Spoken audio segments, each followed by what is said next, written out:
Hey, welcome. If you're new to the channel, my name's Elliott and you're watching Rickety Ski Reviews. Today, after request, this might be the most requested ski out there, and I finally got my hands on it. We're gonna be talking about the Head Core 93.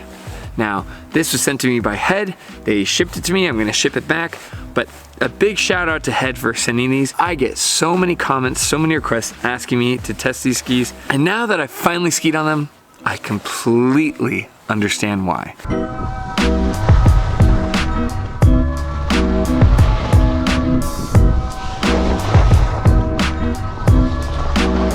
Now, I skied these in a 177 length. Obviously underfoot, they're 93 millimeters. The big thing I found interesting with these skis is they have a radius of 16.4 meters, which is really aggressive, I feel like, for this kind of length. And boy, do you feel it. These make snappy, strong turns. I was really blown away by these skis.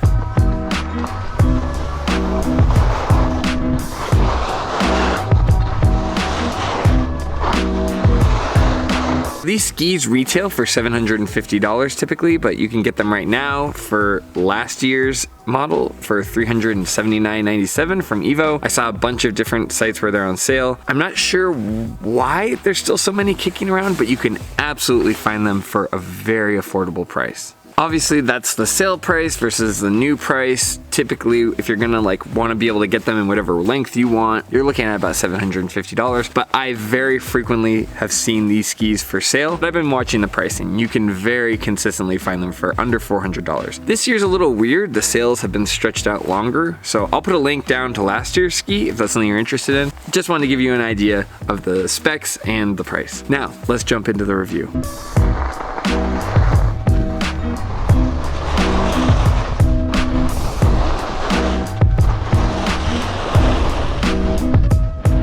The good, where do we start? Now, yesterday in Zach's review of the Peak 104, he talked a little bit off camera about what is an all mountain ski and how do you score skis. And I kind of told him, depending on what the ski's classification is, I put a certain criteria to the ski. For powder skis, that's kind of where they're at. I mean, I'll look at turning, I'll look at moguls, I'll look at edge to edge, but powder skis, that's kind of their main priority is flotation. Same for carving skis. If they're only on groomer carving skis, well, we're looking at turn shape, we're looking at responsiveness, we're looking at, all the things that kind of go into carving. With all mountain skis, the way that I judge them is really based on two things. How do they ski on groom trails, on piste when you're carving? How do they carve? How do they feel when they carve? And off piste. I think all mountain really should be a blend of on trail and off trail performance. So that's how I grade them. Just, an even blend 50-50. You could argue that I lean a little bit more towards the carving just because I care about that, and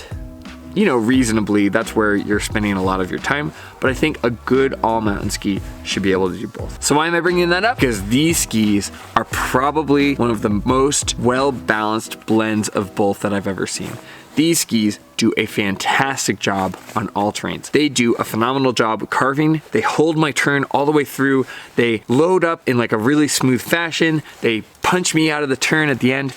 These skis carve so well. I think these skis set the new standard for what an all mountain ski should be. I really do. I think that these skis not only carve extremely well, they load up the turn, they give you all of your energy back, they feel clean all the way through the turn. Carving is a treat on these skis. I love carving on these skis.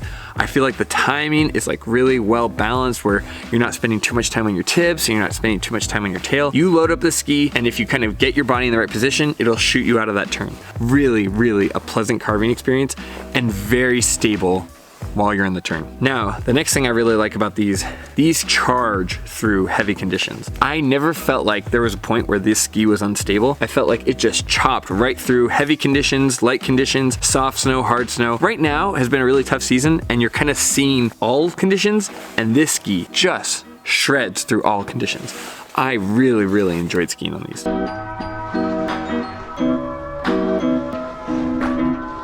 They're not as flotacious as an Atomic Maverick, but they get pretty close. At 1759 grams per ski in this 177 length, they do a great job of not feeling sluggish while also feeling damp through choppy snow. This is one of the best balances I've found between on-piste and off-piste conditions. When you load the ski and you get it on edge, it creates probably the most stable platform I've ever experienced. This feels like a better version of the K2 Mindbender. Does the same kind of diverse performance as the K2 Mindbender without feeling as chunky and without being kind of as set on rails when you go through the turn. It allows you turn flexibility. It just feels really good. It feels good in short radius turns, it feels good in long radius turns, but where it really thrives is those medium radius turns, where you're kind of in between and you need to change your edge angle just to kind of get through the crowd. This ski thrives. I can't think of a place where I wouldn't want this ski. Now we talked about the good on trail, let's talk about the good off trail. Off trail, these things not only go through bad snow, like they just kind of plow through it. For the weight, you wouldn't expect that, but something about the shape just really allows them to kind of surf through bad conditions. The other thing you see is on good snow, and the little bit of powder I got on, I didn't have a hard time going edge to edge. These got my turns done quickly and really felt stable. With that 93 width, I felt like they were a really perfect width for a little bit of powder. Now, if it was deep powder, these would definitely struggle a little bit more than something like an Atomic Maverick that kind of has that Horizon tech, or even a QST, which is really using its shape to maximize flotation. This ski doesn't quite do as well as those, but it is really close. But as far as turn shape, when you're off the trail, this ski did great. I couldn't have asked for a more stable, reliable, predictable turn out of a ski. This was amazing. Let's make some turns.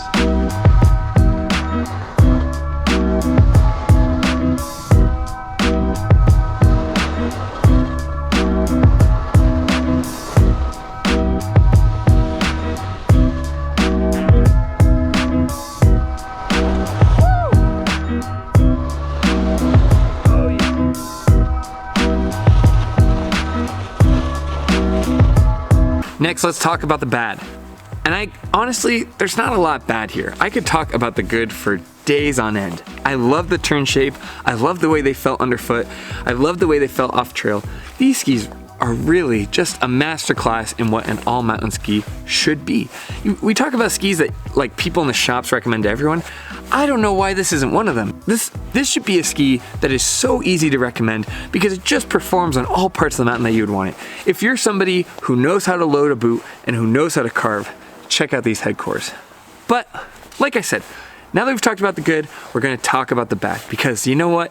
I'm not selling these skis.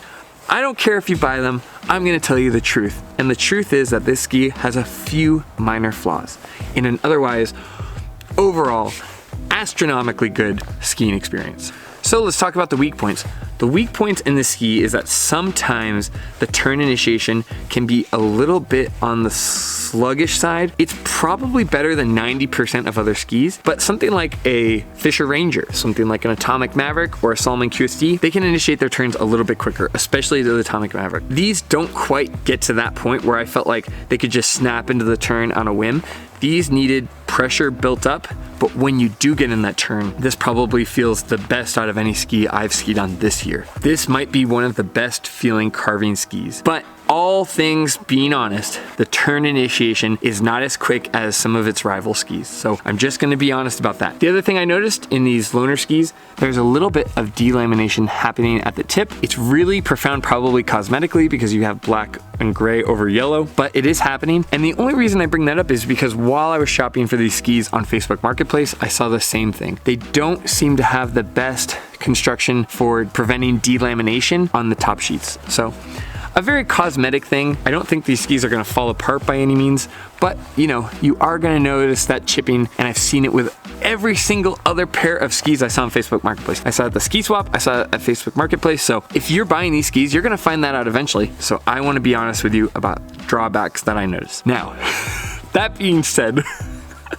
those are such minor things. That's all I can think of. They can be a little sluggish with turn initiation, but once you get them loaded and ready, they feel the most stable that you're gonna feel in a turn. They launch you out of the turn, probably one of the best skis in doing that, in launching you out of the tail. This is, hands down, one of the best all mountain skis you could buy. Now, we've talked about the good, we've talked about the bad. Let's talk value.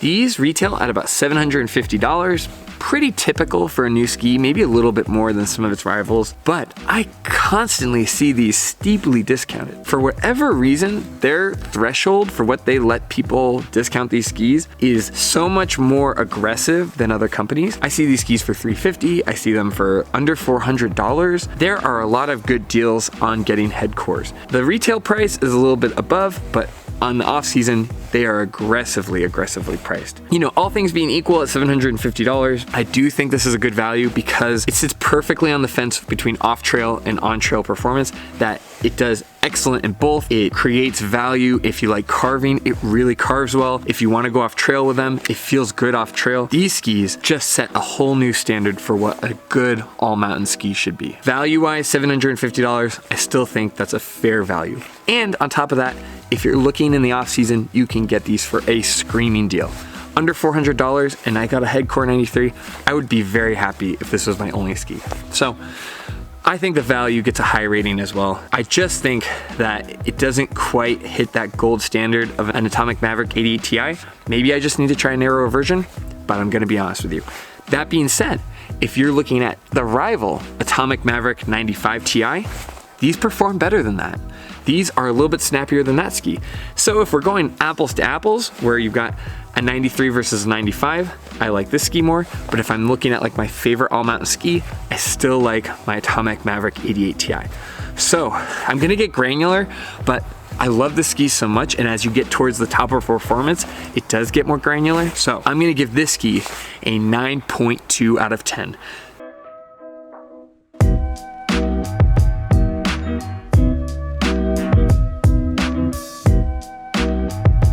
I think if you're somebody who can load a turn, I think if you're somebody who has carved or has any kind of race background and you're looking for a ski that you can enjoy anywhere, that you can just grab out of your car and it's gonna give you grip performance, this Headcore 93 is no joke. I understand now why I got so many comments suggesting it. You guys were on the money with this one. These skis are beautiful.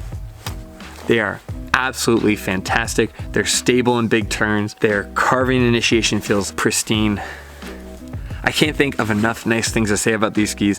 I absolutely love them. I skied on them for a full day with my dad, and I was thrilled to be on them. There's some skis where you test them out and you're not really sure. There was no part of the day where I was unhappy to be on these. And I can see, even in bad conditions, the performance is there. If you haven't already, check out the Headcore series. They're kind of underrated. I don't see a lot of people talking about them. I think they very largely go unappreciated, but this ski absolutely rules.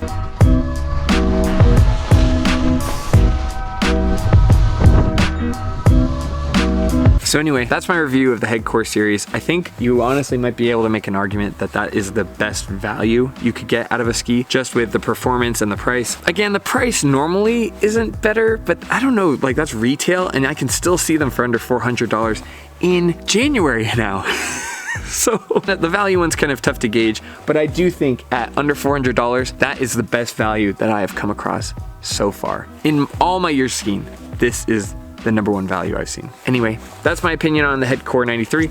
I have another set of Headcore skis that are wider that I will be reviewing again later, so stay tuned to that. But I love the Headcore 93. I actually want to keep skiing on them. Even though I'm done reviewing them, I would love to ski on these another day. I absolutely loved it. So anyway, that's the end of the review. I know you guys kind of know me as like the snarky review guy, but when it's good, I'm gonna be honest with you about that too. So, and I don't care if you buy these skis. I'm just out here trying skis, trying to tell you what I like, trying to tell you what's good. So if you're able to test them out, you can. I absolutely love these. These were awesome.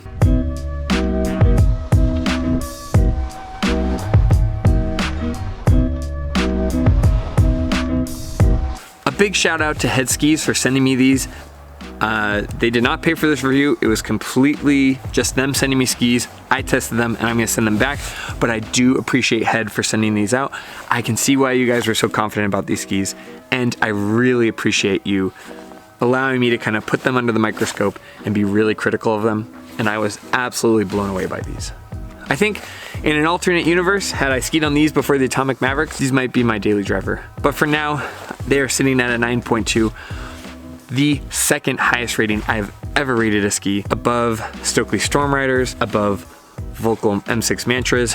These skis are the real deal. A big thank you to you for watching this video. It means a lot to me. If you like this kind of content, please just consider liking and subscribing. It helps my channel out a lot. But more than anything, just thank you for taking the time to watch. I hope this video was helpful. And as always, I'll see you in the next one. See ya.